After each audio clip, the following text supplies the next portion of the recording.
shocked when MI5 issued an alert to UK Parliament of a Chinese spy who works actively on the Parliament members. Supreme Court issued 2 rulings on the vaccine mandate yesterday. And North Korea fired its 3rd round of missiles. How could US respond? The thought of the week: what if America really want to try socialism?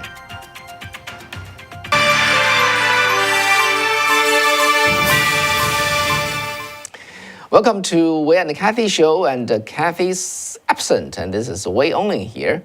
So hope you like the content that I presented to you. Okay, so today we'll be talking about, let's first talk about the thought of the week. This is a new, episode I want to introduce, which is we want to share with you what's our thought for the week. So today is what if America really want to try socialism? So before that, we'll be talking about North Korea's firing this 3rd round of missiles, and what could we respond, and what would this lead to? And even before that, we're going to talk to you about the Supreme Court's 2 rulings on the vaccine mandate, and what can we read out of it. Even before that, we'll be talking about a issue that is rocking United Kingdom yesterday and today, a Chinese spy there. Okay, so before we start, please click like and also share our show. Also, just making sure that you are subscribed. You can never count on that. So please do that, and also the little bell, and click on that so that you can be reminded when our show starts. Thank you very much for being with us. And so first of all, talking about what's happening in the UK. So the United Kingdom actually has been rocked by a major spying scandal yesterday. MI5, which is Military Intelligence 5, UK's FBI, and sent it to all parliament members an interference alert, saying that a Chinese attorney, Christine Lee, who is a double national, Chinese national and also UK national, and has been engaged in political interference activities on behalf of the Chinese Communist Party, engaging with the members here at the parliament and associated with political entities. So specifically, Lee is accused of trying to influence Labour MP, a member of the parliament, Barry Gardiner, who is an ally of the Jeremy Corbyn. And Corbyn is the leader of the Labour Party, which is the opposition party now, and before 2020. And she also tried to influence the other hosts, such as Prime Minister David Cameron, and also the Theresa May, and so on. So since the 2005, Ms. Lee has donated nearly 700,000 pounds to the Labour, mostly through the Mr. Gardiner's office. That also included 180,000 pounds that would pay the wages of the 2 of these parliament members' aides. One of them happened to be Chris Lee's son, Daniel Wickes. So in a statement, Mr. Gardiner said Mr. Lee's son resigned earlier today, and he has no knowledge of his mother's activities. Well, you can guess. And Lee's son has been serving as this MP, member of the parliament's diary manager. So basically, he knows everything about what he does. So Gardiner denies conducting anything wrong. He said, they are also well aware of that I have not, he said they are aware that I have not benefited personally from those donations in any way. And she ceased funding any workers in my office in June 2020. And the MP also said all the donations were properly reported in the register of a member's interest, and their sources verified at the time. Okay, is that true? Is that true? There's a research scholar, a postdoctoral scholar of a UK university, and his name is Martin Thorley. And Martin Thorley published such a report on the web. And so basically he said Christine Lee made a donation to the Liberal Democrat leader, Sir Ed Davey, in 2013, when he was a minister for the energy. At that time, the Conservatives and the Liberal Democrats were in joint government. 2 years later, okay, Secretary General Xi Jinping visited the UK in 2015, and an intention was reached for the Chinese participation in the construction of a nuclear project. It's called Hinkley Point C, which on the southwest of the of England. All right, and this is the first new nuclear power plant in UK in nearly 20 years. How big is the project? 20 billion pounds. So which is about like almost like a 30 billion US dollars. Very, very big plant. But before the contract was officially signed in 2016, the UK announced that it was postponing the project. Okay, and Mr. Gardner jumped in. He became very critical of the British government's decision, and his views soon became the main opposition of the opposition view of the Labour Party. And the earlier mentioned Ed Davey also played a central role in protecting the Hinkley Point C project, and his authority and persuaded Liberal Democrats to support the nuclear power plant project. So what do we know? What do we know now? What do we know now today is the project was not stopped. Now it's already started construction 2 years ago in 2020. And Mr. Thiolei, the postdoctoral researcher, also uncovered Christine Li's ties to several Chinese Communist Party United Front groups, and identified her as the overseas members of the Chinese Communist Party's political consultative conference, abbreviated as CPPCC, which is the main political body in China. Okay, and the Thiolei also shared Chinese reports of the Li's meeting with the United Front and the CPPCC staff, as well as the photo of her shaking hands with Xi Jinping himself. All right, so the news here, become a big issue because MI5, which is, compared to MI6, which is the UK's equivalent of CIA, and MI5 is the FBI, they took a high-profile action of updating the entire parliament.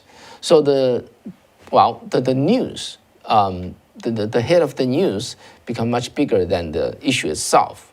So let me just share with you my point of view, okay? That's a clear indicator of the UK. Apparently, the MI5 did that intentionally, okay? Because their China policy has changed. So they do want to take such action to alert the entire parliament and the public that they are doing this, and we shall be aware of the Chinese spy who is infiltrating in the UK. And as a matter of fact, such agent, such spy is not rare at all. So they're all over the place in virtually every state of the U.S. and in every major city of the U.S. because I'm in this field. So CCP, Chinese government, targeted not only our congressional reps, senators, or the or the House members. Remember that Nancy Pelosi, right? Like her driver turned out to be Chinese spy. This was just several months ago. The news broke out. Chinese government also targeted local government. All right. So back in the media, for example, for the Chinese American media, those people, those reporters, they speak in good English. They speak Chinese. They know the Chinese community. So they just came from China, somehow got a job in the local Chinese American media. All right. So through their job, they got to know all kinds of people. Senators, assemblymen, and mayors, and county supervisors, and people like them. They got acquainted because they need to report them, right? This particular reporter, let's say, is a lady, okay, it's a she. She got acquainted with them, got familiar with them. Someday she's gonna say, you know what? I want to change job. I've been here at this, this media for 3 years. I want to change job. And that assemblyman would say, well, okay, I need a liaison to the Chinese community. Can come over and work for me. One by one, such reporter from China, in this kind of the mysterious way, then go into the county office, and assemblyman's office, and the senator's office, and so on and so forth. It has become a phenomenon, okay? And that you cannot avoid observing that. So this is the way that for them to infiltrate the local office, because they know that those local offices, those local politicians, someday they rise up to the national. So they are in the long haul, they're in the long-term investing in the future. Another thing that the CCP has been trying to do is to grow this so-called Chinese American youth. Basically, they're the Chinese descendant. They hope they can grow them. Someday, 20 years later, they become the leader of the nation. Okay, so pay attention. Indeed, I'm saying this for a purpose, not really just casually. Okay, pay attention to Chinese American political candidates arriving on the horizon of the country, and pay attention to them. I'm not saying that they're all bad, but this is at least one type of people that the CCP try to grow. And if you remember, take us back 70 years, back in the 1940, when the CCP was defeating the Nationalist Party in China, right? So with almost just like 1.8 million military, they can defeat a 80 million military, 80 million people military on the nationalist side. How did they do it?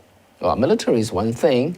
Actually, at that time, by the side of the Nationalist Party's leader, the then president of China, his name is Chiang Kai-shek, and by his side, there are more than one CCP agent. And Chiang Kai-shek's military order reached the hands of Mao Zedong, the CCP's supreme leader, before the order reached the Chiang Kai-shek's corps, the corps commanders. That's recorded in history. So that's how CCP was able to defeat the Nationalist Party, because their infiltration was so effective and it's all over the place, reached the very top of the enemy. Okay, so violence and the deceit, those are the two major weapons of the any Communist Party. And but however, I'm glad to see that the UK is taking this action. I do not see this as an isolated case. I see that's the UK's government's attitude of doing such. Okay, let's move on to the next piece of news. If you have any comment, just type it up there. I do want to read, read from the comment, and so that we all know that how you think. And so next piece of news, I want to talk about. I'm sorry. Let's talk about Supreme Court's ruling. Okay, on Thursday, yesterday, Supreme Court blocked the Biden administration from enforcing its sweeping vaccine or test requirements for large private companies, but it allowed a vaccine mandate to stand for medical facilities that take Medicare or Medicaid payments. Okay, what does that mean? Okay, first, the ruling came 3 days after the Occupational Safety and Health Administration, OSHA. This agency's emergency measure for business started to take effect. It was supposed to take effect on the 3 days ago. Okay, however, the mandate the mandate, if taking effect, would require the workers at a business with 100 or more employees get vaccinated, or submit a negative COVID test weekly, so that they can enter the workplace. The Supreme Court said no to that. Okay, the court said in its ruling, although Congress has indisputably given OSHA the power to regulate occupational dangers, it has not given that agency the power to regulate public health more broadly. All right, it went on and said requiring the vaccination of 84 million Americans selected simply because they work for employers with more than 100 employees certainly falls in the latter category. Okay, so yeah, so basically it says it's overreaching. The OSHA, you shall only just take care of the people or the work in your domain. You cannot go beyond that. All right. So this ruling, 3 liberal justices dissented, while the other 6 consented. Then, in the meantime, in a separate, simultaneously released ruling on the administration's vaccination rules for healthcare workers, a 5-4 majority sided with the Biden administration. Okay, so the court said, we agree with the government that the Health and Human Service Secretary's rule falls within the authorities that Congress has conferred upon him. And And they said the rule fit neatly within the language of the statute. So they allow Biden to put a vaccine mandate in medical facility that to take a federal fund, okay, basically Medicare or Medicaid payment. So potentially that would impact 10 million health workers. I don't know whether you are one of them. If you do, write up how you think, okay. And Justice Clarence Thomas and Alito, Samuel Alito, and Gorsuch, Neil Gorsuch, and Amy Coney Barrett. 4 of the 6 conservatives on the 9-seat bench dissented. The other people, of course, then consented. That's the other 5 votes. What do you think? Okay, the first one, of course, I think many of you would agree that this Supreme Court did its job, block Biden's vaccine mandate. On the second one, it allowed the health workers. Do you agree? Do you agree with the court's ruling? If you do, just type up there. Okay, it's basically saying that the health worker, the administration has their right. What do you think? So, yeah, before I see your response to that, I just want to share with you how my interview with Professor Paul Skousen. And Paul Skousen, I asked him the same question, okay? And yeah, he said he's very glad that the Supreme Court make the first ruling. But on the second one, he said it's wrong.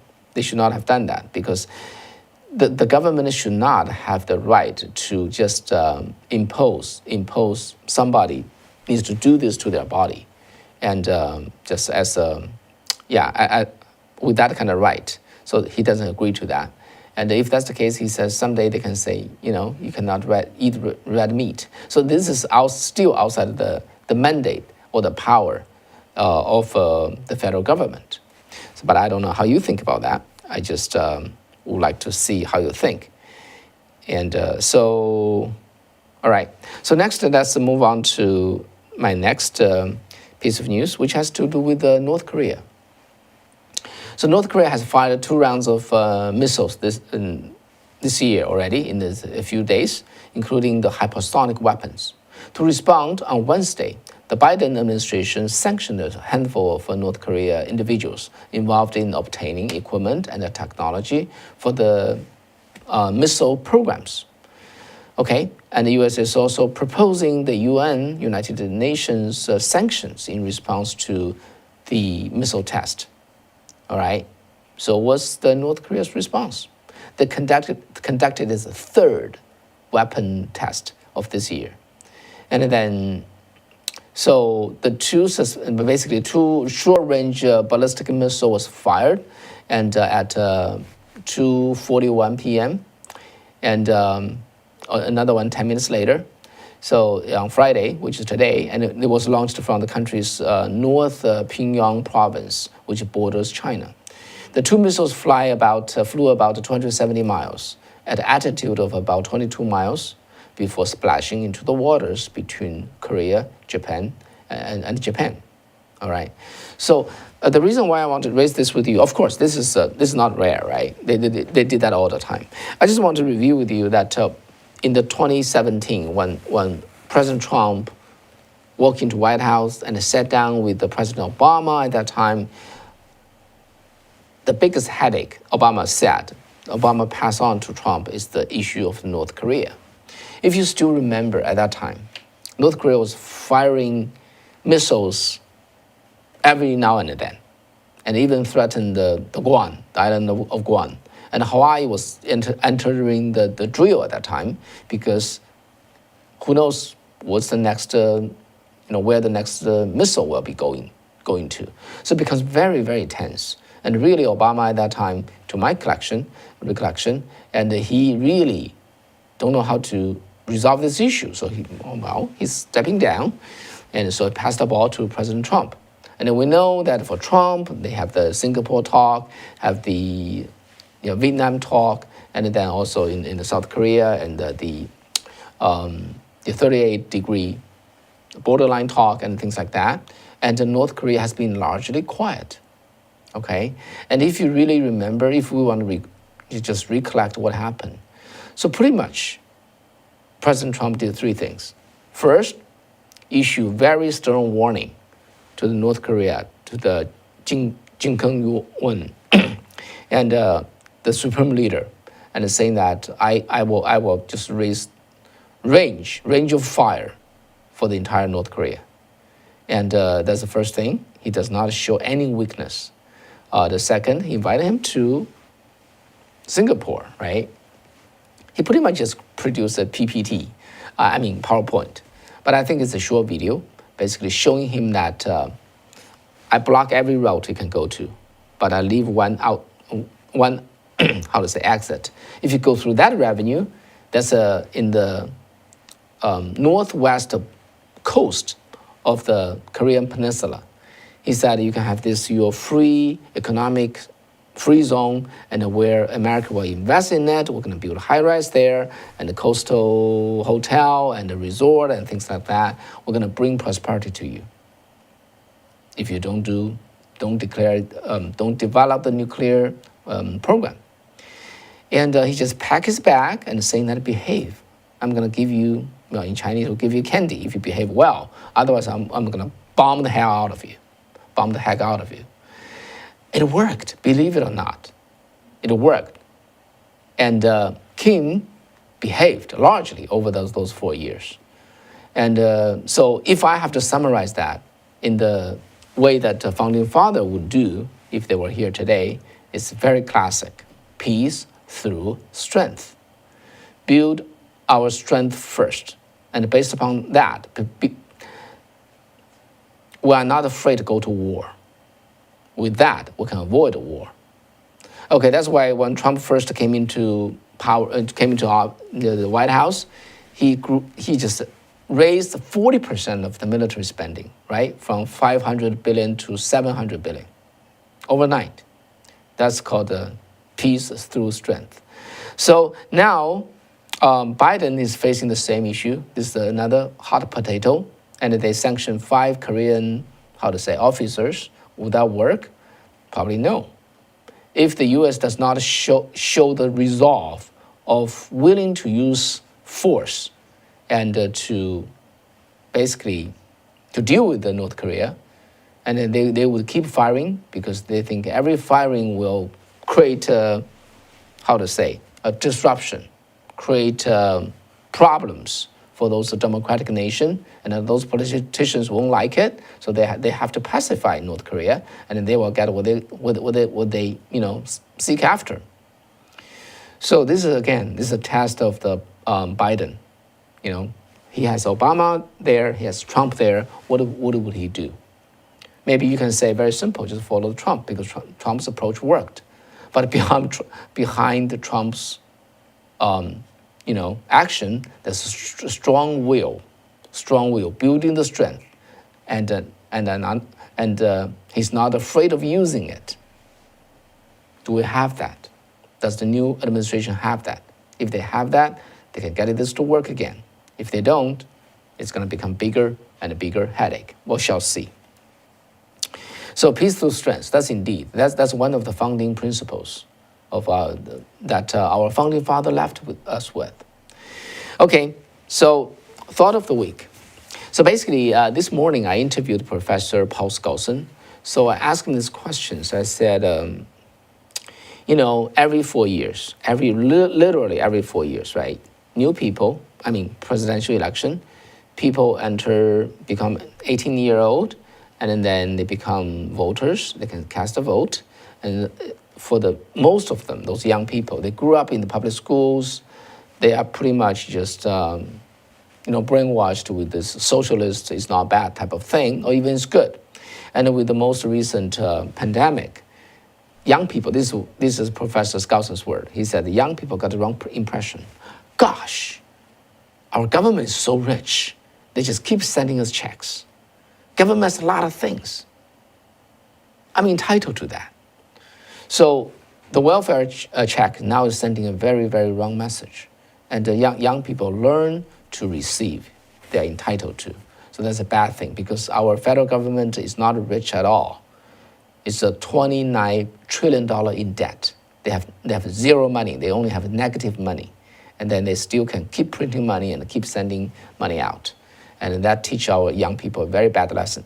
So for those young people, when they don't appreciate what is really works in our country, and they only expect socialism give them an easy, easy income. Now, what really would happen to this country? Okay, so we all know that we talked about that. If we go to, if we try socialism in this country, it's going to be turned into another Venezuela. But Professor Scholes told us we already got a Venezuela. Let's hear him out. A good example of this is Detroit.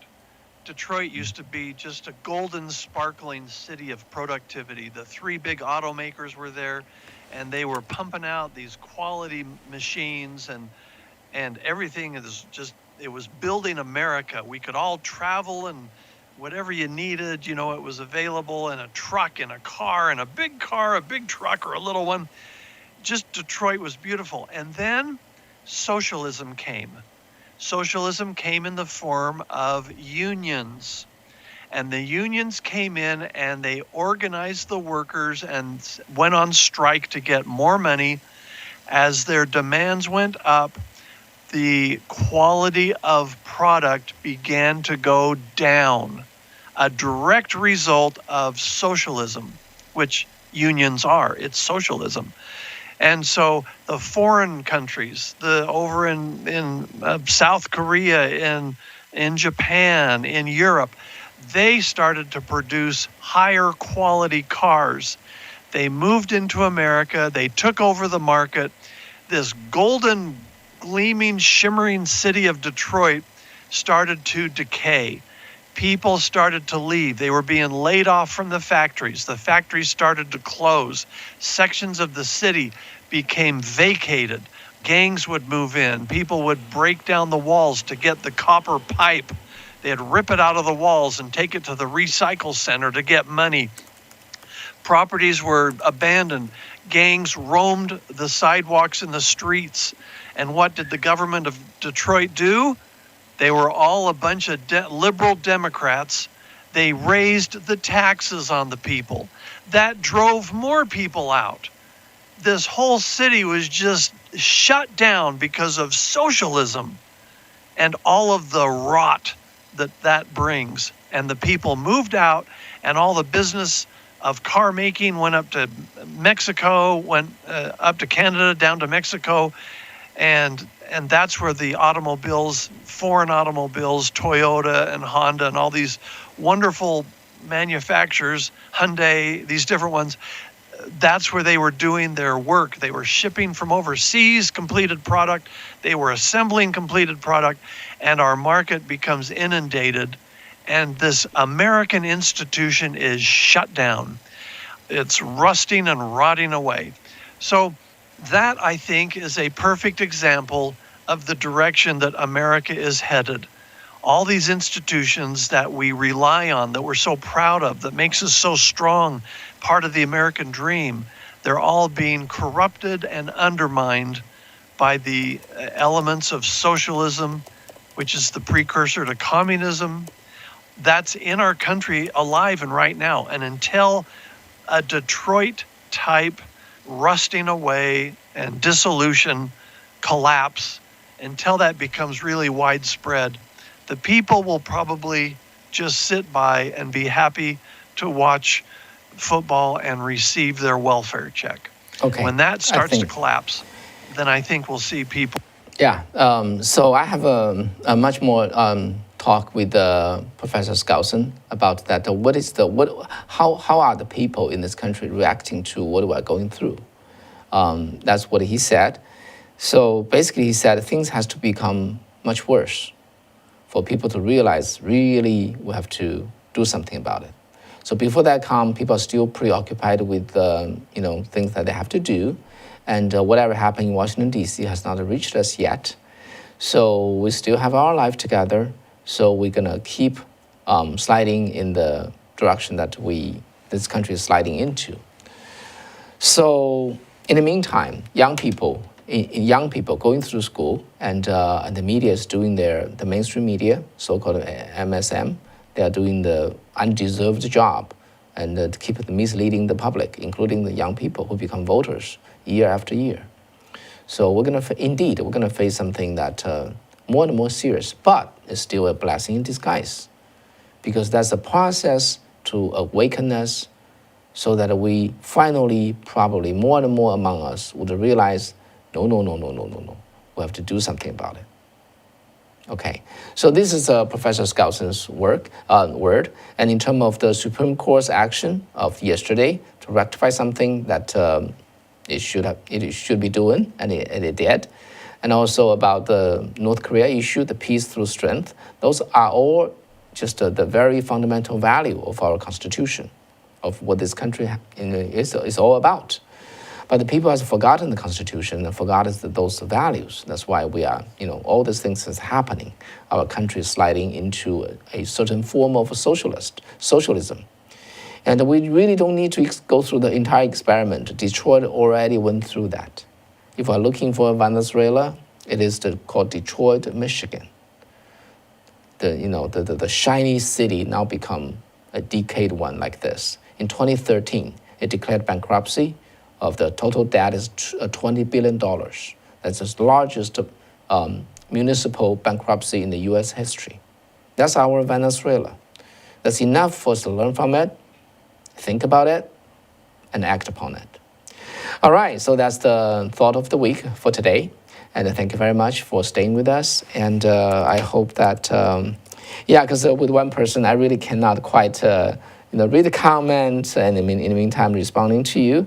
So I said that I see Sharon Lee, you said, what does the Federal Reserve have to back up all this printing of cash? Where's the gold? Yeah, indeed, that's true. There's no gold. They keep printing.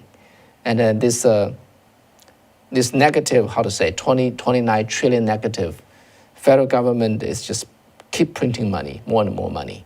And somebody has to pay for it, right? Either through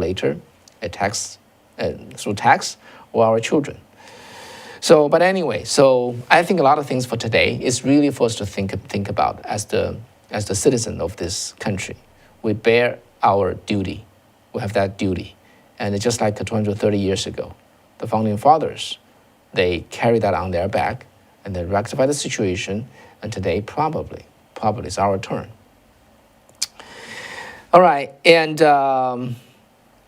thank you all for being with us tonight. And so next week, Kathy will come back and we'll be continuing our program. And indeed, we're still thinking, we're working on making this program, turn that into a daily one. It takes a lot of preparation, but that's indeed our hope.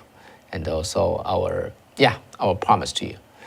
All right, thank you. Have a good night. Have a good weekend. And take care. Until next time.